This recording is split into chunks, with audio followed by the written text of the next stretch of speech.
Okay, so I think I'll just start by a few lines on the company itself, just to give a little perspective. So Tara Jewels is a company that manufactures, exports and retails fine jewelry, primarily diamond-studded jewelry as well as gold.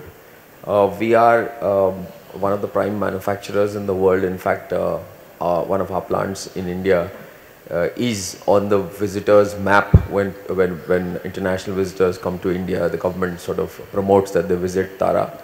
As far as export is concerned, we've been one of India's leading exporters for the last almost 15 years, and happily that continues.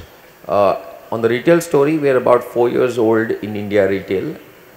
We essentially saw the market either split between these myriad 200, 400 square foot small family jewelers, or the extremely large 5,000, 10,000, 15,000, 20,000 square foot jewelry palaces. Clearly looking at a more evolved market, let's say the United States, which is about $45 billion in size, the jewelry market. The Indian jewelry market is now around $35–40 billion. Of course, today as we speak, only 10% is organized. But see, the interesting point is there are at least 3–4 players in the US market that have over 1,500 stores. You compare that with the Indian scenario and you will find that there's only maybe one that has in the region of 200 stores. So I'm just trying to sort of paint a picture for you to understand where the opportunity lay for us. So we also worked with Fitch, as it turns out, to create the store design with them, which was a smart scalable format. It's about 1,000 odd square foot. Our vision is to place a jewelry store in every jewelry cluster in India eventually. I mean, jewelry we know is kind of in the Indian DNA, whether it's a birth, a festive occasion, a wedding, just about everything, jewelry is part and parcel of it. So so we're about 30 odd stores across 30 odd cities as we speak, and these are largely across Western, Central and North India. That's our phase 1 plan. Then we will go into East and then finally into South, because that's a completely different consumer. In terms of challenges and the way the market is evolving. Alright, so we also work with Blue Nile. Blue Nile, as some of you might know, is the world's largest online jeweler. They're based out of the US, and we are a prime partner with them, so we've got a lot of learnings from them. I think we're in for some surprises. In jewelry, we believed, especially in fine jewelry, I should clarify, because fashion jewelry is a different segment, although the lines are honestly blurring between the two, but that's a topic for a different conversation. On the fine jewelry front, we believe that the consumer would always touch, feel the product, and it's a tactile product and it won't be something that will easily go online. I think we're in for some major surprises. I think consumers are changing, evolving. In fact, part of our strategy was to put our stores into metros, mini metros, class 1, class 2, class 3 and class 4 towns. I mean, predictably we have done better in class 2, 3, 4 towns simply because there's lesser competition, and over the years, as all of you know, we've created tremendous demand through media. Last 15–20 years we've created this demand, but we've not serviced it, especially in the smaller towns. So to me it's quite obvious that that is going to be where a lot of the growth is going to come from. It might be unviable, so to speak, to set up especially larger stores in much smaller towns, but obviously it works very well from a e-commerce delivery standpoint.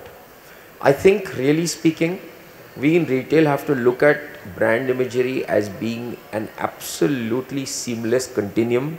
It's going to be very difficult to tell if the consumer sees us first online, then comes offline, buys the product in our store, or comes into the store, goes online, sees the rest of our SKUs, then buys it either online or offline. I think we're in for some really big surprises. I don't think we can segment the two. And also I don't believe, being a brick and mortar business currently largely, we are also going to be on a marketplace very, very soon. But being a brick and mortar business largely, we do not see them as competitors. I don't think we have the luxury of seeing them as competitors. we need to understand that this is probably going to be one of the greatest channels that will emerge in India, and we need to work with them. We need to find ways that we either create product that is specific or whatever it is. We work on the marketing mix to make sure that we have product that works online, and that's just going to be the way it's going to be.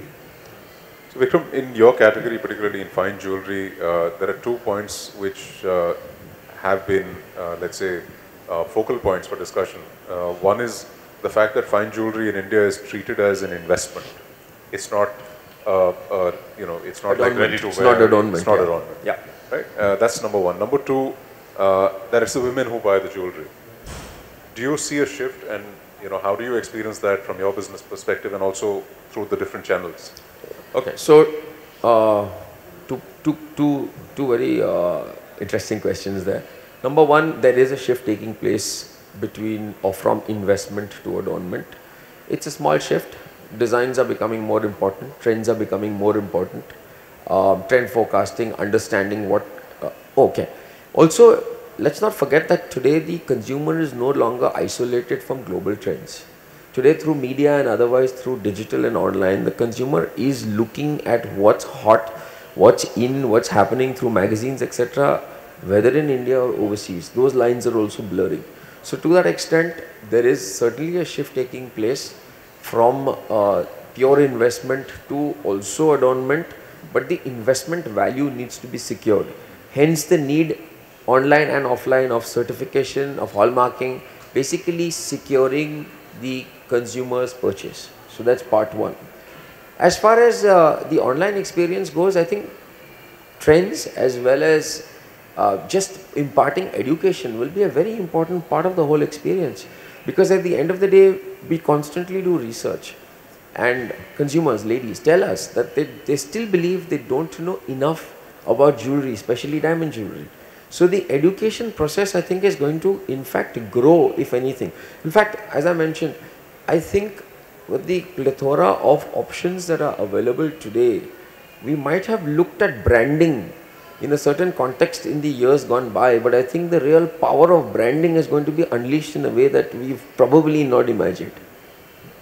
And what about the gender divide between the male and female population? Okay, so as far as we are concerned, 95% of our customers are women.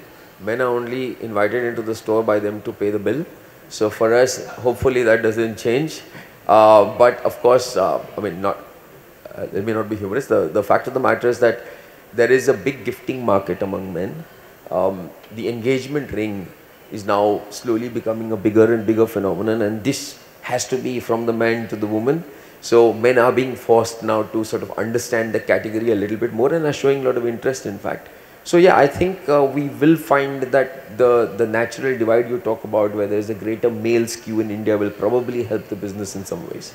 It's interesting you mentioned that, because in the 1950s, 60s in the US, this whole engagement ring, wedding ring was actually a strategy followed by the diamond industry to create demand. Absolutely. I think though in India it might be a little different. It might be that the diamond Mangal Sutra becomes the equivalent in India. I think you will, well anyway, diamond is growing much more rapidly than gold, which is good news for us jewelers because the margins are better. And also there are certain challenges on the gold front, as you know, duty, etc. One other comment, in your introductory address, you mentioned that you mentioned Amazon as being the largest. I thought Alibaba was, and which comes out of, no, but that is not the point. The point is it comes out of China. So are we really talking about looking at the model of a developed market and following it, or is a market that is developing like China going to show us some other examples? And I bring this up for a reason. In most of retail categories, the organized sector is a much smaller percentage than the unorganized. So will the minnows actually take on the whales now? Sure. And how do you see that happening? Because of the comments made earlier, I think that the marketplaces are looking for myriad sellers. I think what's going to happen is there are so many small, I mean, taking your example, there are so many businesses, there are hundreds and thousands of small Indian businesses that have only one challenge: distribution. What's going to happen now with the marketplaces? I think we're going to see a revolution because of that. So I think we're going to go online much more rapidly simply because it's not about the whales, it's really about the minnows. It's the Alibaba game.